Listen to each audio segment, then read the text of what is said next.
कहते हैं शिक्षक का दर्जा भगवान से ऊपर होता है। शिक्षक दिवस के मौके पर हम लाए हैं एक ऐसे टीचर की कहानी जिसका स्कूल तो टूट गया लेकिन उसके हौसले नहीं टूटे।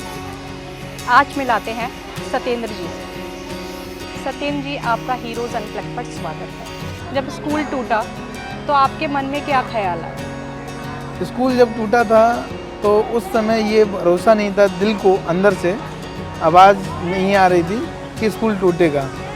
आसपास टूट रहा था लेकिन मन नहीं कर, मतलब ऐसा हो रहा था कि ये टूटेगा ही नहीं, ये तो बस एक ख्वाब है, सपना देख रहा हूँ।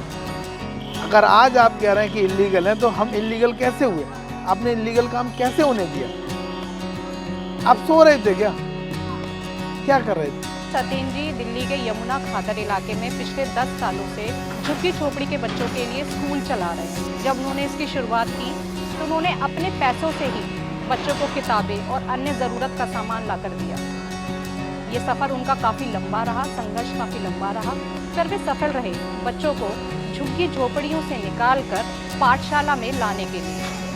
सत्येंद्र जी, पिछले 10 सालों कुछ बच्चे ऐसे रहे होंगे जो आते रहे, जो पढ़ना चाहते थे, अब आगे उनका क्या होगा? 10 साल से लगभग मैं पढ़ा रहा हूँ, 2015 से। तो अब बहुत सारे बच्चे ऐसे पढ़ रहे हैं जो आज हमारे बच्चे CUET लास्ट ईयर लागू हुआ पहली बार में हमारी एक ऐसी बच्ची है जो रेगुलर सेलेक्ट हुई। अब हमारे कुछ ऐसे भी बच्चे हैं इस साल जो नीट के लिए जाना चाहते हैं। अब बताइए ऐसे बच्चों का हमारा क्या होगा? बहुत बुरा और बहुत ऐसा लग रहा है कि मैं सपना देख रहा हूँ कि जंगल टूट। तो ये दिल्ली में आना और इसकी पाठशाला की शुरुआत के पीछे की कहानी क्या है? जी देखिए, इस पाठशाला की शुरुआत की कहानी ये है कि हमने 5 बच्चों के साथ एक खुले मैदान में, एक पेड़ के नीचे छाया में और धूप में हमने इसकी शुरुआत करी। उनकी रेगुलरिटी पर ध्यान दिया। जो आउट ऑफ स्कूल बच्चे थे उनको एनरोल कराया। अब एनरोल कराने में बड़ी समस्या आती थी तो उनके डॉक्यूमेंट पूरे नहीं हैं, आधार कार्ड, पैन कार्ड, क्योंकि उनका अकाउंट खुलेगा, क्योंकि गवर्नमेंट स्कूल तो कह देते हैं कि इनका आधार लाइए, माँ बाप का लाइए, एड्रेस प्रूफ लाइए, ये लाइए, वो लाइए, तो वो पूरा कराया। और उसके बाद उससे पहले हमने हाई कोर्ट से एक स्टे लिया कि हमारे बच्चे स्कूल पढ़ने नहीं जा रहे हैं। एजुकेशन ऑफिसर यहाँ विजिट करने आए तो एकदम तलबला गए, भाई कौन नहीं जा रहा है? उनका देखिए नहीं जा रहा। तो बहुत सारी ऐसी समस्याएं हमने झेली और उनको पूरा किया। उसके बाद ये बच्चे पढ़े। एक लगन थी मेरे अंदर और इन बच्चों के साथ काम करने के बाद में ना मुझे खुशी मिलती थी। इन बच्चों को आप इतने सालों से पढ़ा रहे हैं, इनके साथ भी एक लगाव है, इनके परिवारों के साथ भी एक लगाव है, इस जगह के साथ भी आपका एक लगाव है।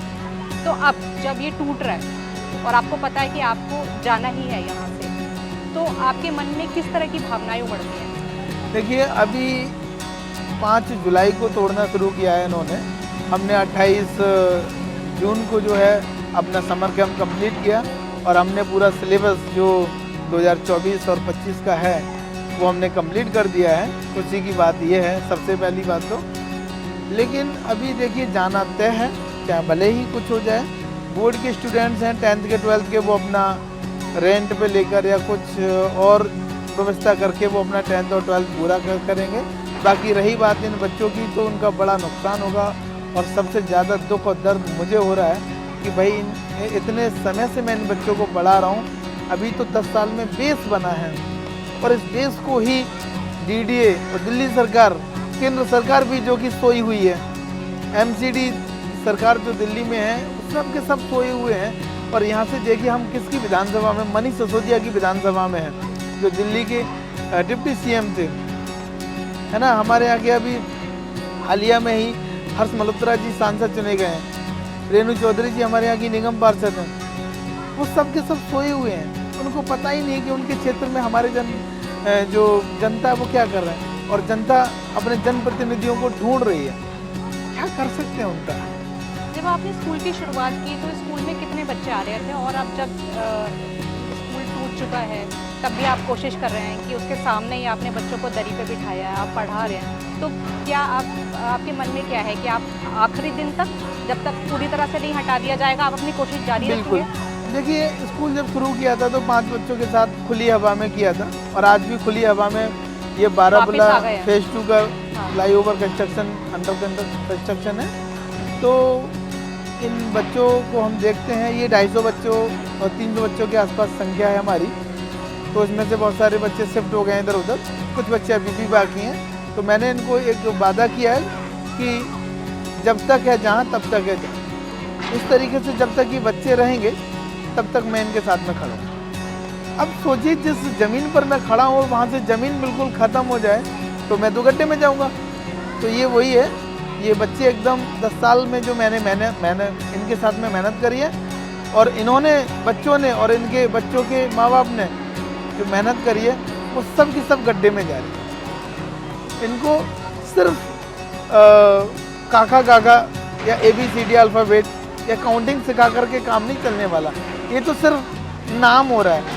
और मैं इसको इसलिए कर रहा हूँ कि ये खेत में काम करने के बजाय अगर ये कम से कम ये सीख जाएंगे तो कुछ तो ये अपनी नेक्स्ट जनरेशन के लिए कर पाएंगे। कि एक हमारे सर थे सत्येंद्र, उन्होंने हमें यहाँ तक लाया, अब हमारी जिम्मेदारी है अपने बच्चों को आगे ले जाने की। सब लोगों को पता है कि सत्येंद्र नाम का एक लड़का है, बड़ा जुनूनी है, बहुत अच्छे से काम कर रहा है, बहुत सारे परिवार हैं, बहुत सारे बच्चे वहाँ पढ़ते हैं। वहाँ रहने के लिए जगह नहीं है क्योंकि हमारा ये वार्ड क्षेत्र है, डूब क्षेत्र है, यहाँ पर कुछ कर नहीं सकते। लेकिन आज तक भी वो लोग कुछ नहीं कर पाए हमारे लिए और ना ही कर रहे हैं। तो मैं उनके लिए बताना चाहूँगा, देश विदेशों में अपना ढिंढोरा ना पीटे और अच्छा रहेगा कि यहाँ के लोगों के लिए काम करें। सच में सिर्फ केवल स्कूल बेहतर बनाने से कुछ नहीं होगा। बिल्कुल, केवल फर्नीचर अच्छा बनाने से हमारी नेक्स्ट जनरेशन अच्छी नहीं हो जाती।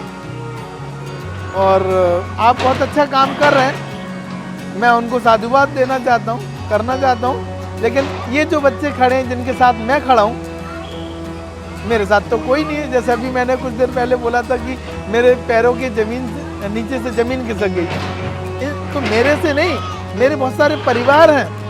DDA ने रिपोर्ट भेजी है, जगह जगह सबको बताया कि यहाँ पर इस तरीके से इनको हटाया जा रहा है। हम इलीगल रह रहे हैं, लेकिन हमको इलीगल किसने बनाया? हम जबरदस्ती तो इलीगल नहीं हो गए। तो ये थे सत्येंद्र जी जो स्कूल टूटने के बावजूद अड़े हुए हैं, जमे हुए हैं और बच्चों की शिक्षा के लिए काम कर रहे हैं। ऐसे ही सच्चे नायकों से हम आपको मिलवाते रहेंगे। हीरोज अनप्लग के चैनल को लाइक और सब्सक्राइब जरूर